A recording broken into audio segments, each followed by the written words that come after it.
नमस्कार दोस्तों, welcome back. आप देख रहे हैं कॉफी विद सुमित जैन। दोस्तों, आपने दुनिया में देखा होगा कि दोगलापन आज की डेट में बढ़ता जा रहा है। भाई, हम भारत से आते हैं। भारत में कांग्रेस का दोगलापन तो हमने देख लिया। 4.5 साल आप इलेक्शन से पहले हिंदुओं को गालियां निकालते रहो और जो मुसलमान तुष्टीकरण है वो करते रहो, और इलेक्शन से 2-3 महीने पहले आप मंदिरों के चक्कर लगाते हुए इन कमीनों को देखते होंगे। राहुल गांधी आजकल साक्षात ऐसे दिखता है जैसे कि राम का वंशज हो। पहले बोलते थे कि राम तो काल्पनिक है। ये है दोगलापन। लेकिन आज भारत की और कांग्रेस की बात हम करने के लिए वीडियो नहीं बना रहे, क्योंकि आज बात करेंगे ईरान के दोगलेपन की और अमेरिका के दोगलेपन की। वैसे तो अमेरिका और ईरान दोनों ही दोगले हैं, हमें बचपन बचपन से पता है। लेकिन आज कुछ इंटरेस्टिंग बातें मैं आपके सामने रखने वाला हूँ कि दुनिया में अमेरिका क्या है, जो दुनिया में इकोनॉमिक हो या मिलिट्री सुपर पावर अपने आप को कहलाता है कि भाई मेरे से बड़ा सुपर पावर कोई है ही नहीं, और दुनिया में एक ही सुपर पावर है, वो है अमेरिका। और दुनिया की पुलिस बनने की बातें बोलता है। आप हल्की सी बोल दीजिए अमेरिका के खिलाफ कि भी हम ये करने वाले हैं, इमीडिएटली आपके ऊपर सैंक्शंस लग जाती हैं, लग जाती थी। आजकल मैटर कुछ और है, यही दोगलेपन की बात मैं करने वाला हूँ। और दुनिया में कहीं गुंडागर्दी हो, दादागिरी करनी हो, उसमें हमेशा ही अमेरिका सबसे आगे आता है।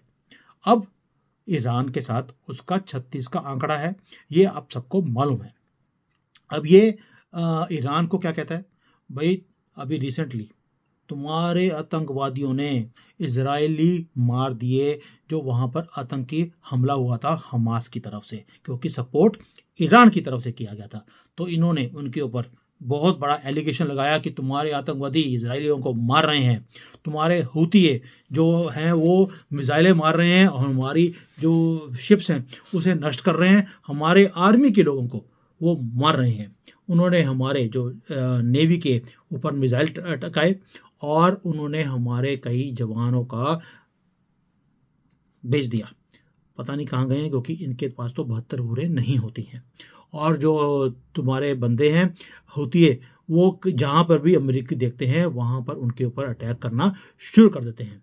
जो तुमने किया है ईरान, अमेरिका बोल रहा है, तुमने बहुत ही बुरा किया है। We think you are doing very very bad things against us, इसलिए हम तुम्हारे ऊपर एक सैंक्शन लगाने वाले हैं। तुम्हारे सारे इंस्टाग्राम के जितने भी अकाउंट हैं वो हम बंद करने वाले हैं। इतनी बड़ी धमकी अमेरिका ने जो ईरान को दी है, ईरान वालों को समझ नहीं आ रहा कि इंस्टाग्राम बंद होने के बाद वो अपनी कंट्री को चलाएंगे कैसे। आप समझ सकते हैं, इतनी बड़ी आर्थिक और सैन्य सुपर पावर ने, सोच के देखिए, इंस्टाग्राम के अकाउंट ईरान के बंद कर दिए। और उनकी जो इकोनॉमी है, इंस्टाग्राम के अकाउंट बंद होने से ईरान की, वो तो तबाह होने वाली है। आज ही एक ही दिन में ऐसा काम हो जाएगा। और उन्होंने इन सारे इंस्टाग्राम को धमकी दी और इमीडिएटली बंद भी करवा दिया। यही है अमेरिका का आज का बदला। दिस इज अमेरिकन रिटेलिएशन, जो आपने इतिहास में कभी ना सुना होगा ना देखा होगा कि किसी ने भी इतनी बड़ी कूटनीतिक जीत सिर्फ एक कुछ इंस्टाग्राम के अकाउंट बंद करने से ईरान को कदमों में ले आए। ये है अमेरिका, सोच सकते हैं। और ये बात भी सही है किसकी, निकी हेली की, कि यूएसए अब एक टूटा फूटा देश रह गया है। वो बात नहीं रही अमेरिका की जो किसी वक्त होती थी। हम तो छींकते थे तो पूरी दुनिया में कोल्ड हो जाता था पूरी दुनिया को। आज हम सिर्फ एक सैंक्शंस, किसके ऊपर, वो भी इंस्टाग्राम के ऊपर, वो लगाने की हैसियत रह गई इनकी। और दूसरी ओर देखा जाए, ईरान की जो मिनिस्ट्री है उसके कुछ कट्टरपंथी मौलवी जो हैं वो नचा रहे हैं अमेरिका को अपनी उंगलियों के ऊपर। सिर्फ कुछ कट्टर जो होते हैं इनके पंथी जो मौलवी हैं, मौलवियों के हाथ में पूरी कंट्री है इस वक्त। और वो भी दोगले कम नहीं हैं। अमेरिका का दोगलापन मैंने दिखा दिया आपको। अब आते हैं ईरान के ऊपर।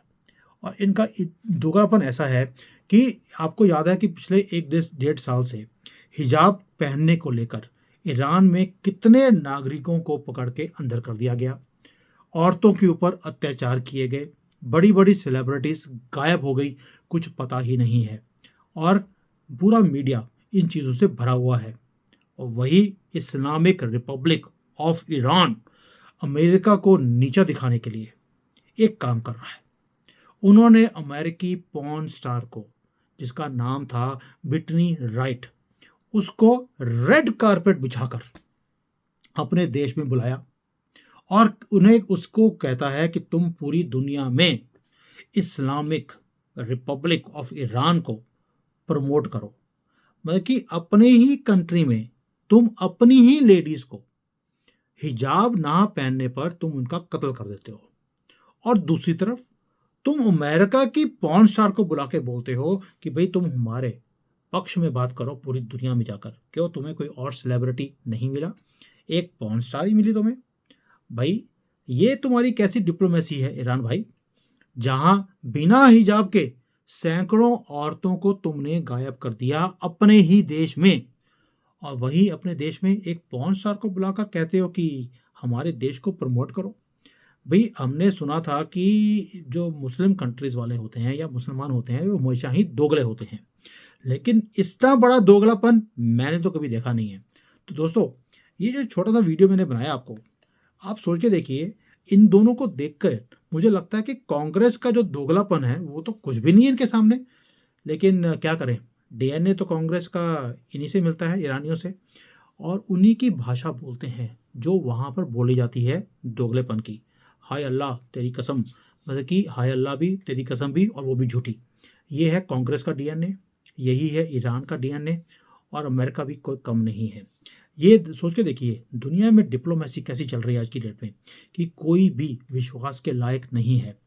अभी मैंने एक वीडियो बनाया था कि कैसे ओमान में हमें एक जो पोर्ट होता है वो मिल गया है ताकि हमारी वहाँ पर भागीदारी इंक्रीज हो।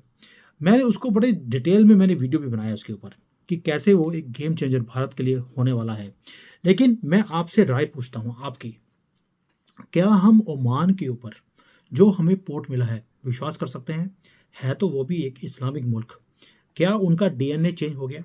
क्या वो हिंदू जो गवर्नमेंट है उसके ऊपर विश्वास कर सकती है, या हिंदू गवर्नमेंट को उनके ऊपर विश्वास करना चाहिए? कूटनीतिक जीत, यस मैं मानता हूँ बहुत बड़ा मास्टर स्ट्रोक है, लेकिन क्या हम इन लोगों के ऊपर विश्वास कर सकते हैं? अगर हम चीन के ऊपर, पाकिस्तान के ऊपर, ओमान के ऊपर, यूएई, ये जितने कंट्रीज हैं, अमेरिका हो गया, इनके ऊपर विश्वास नहीं कर सकते, क्योंकि हमने हमेशा देखा है इन सब ने हमारी पीठ के ऊपर छुरा घोंपा है, तो क्या अब हमें इन सारी डेवलपमेंट्स के साथ हमें आगे सतर्क रहना चाहिए? क्या हमें इनको एक्सेप्ट करना चाहिए? अगर एक्सेप्ट करना चाहिए तो किस तरह से एक्सेप्ट करना चाहिए? आपका ओपिनियन मेरे लिए बहुत इंपॉर्टेंट होगा, क्योंकि मैं बहुत देर से डिस्टर्ब्ड हूँ कि यस हम लोग आगे बढ़ते जा रहे हैं, हमें तरक्की होती जा रही है, बहुत ज़्यादा इन्वेस्टमेंट्स की बातें हमारे साथ हो रही हैं फ्रॉम मुस्लिम वर्ल्ड। क्या ये विश्वास के लायक है भी कि नहीं? क्योंकि दोगलापन मैंने आपके सामने रख दिया, ईरान का भी और अमेरिका का भी। अब आपकी ओपिनियन मेरे लिए बड़ी इंपॉर्टेंट है, शेयर कीजिए और सोचने के लिए मजबूर हो जाइए कि हमारे आसपास क्या चल रहा है। थैंक यू, जय Hind, Vande Mataram. Hi there. If you liked the video, please don't forget to smash the like button, subscribe to our channel, and activate the bell icon so that you receive all notifications whenever we upload a new video. Thanks for watching.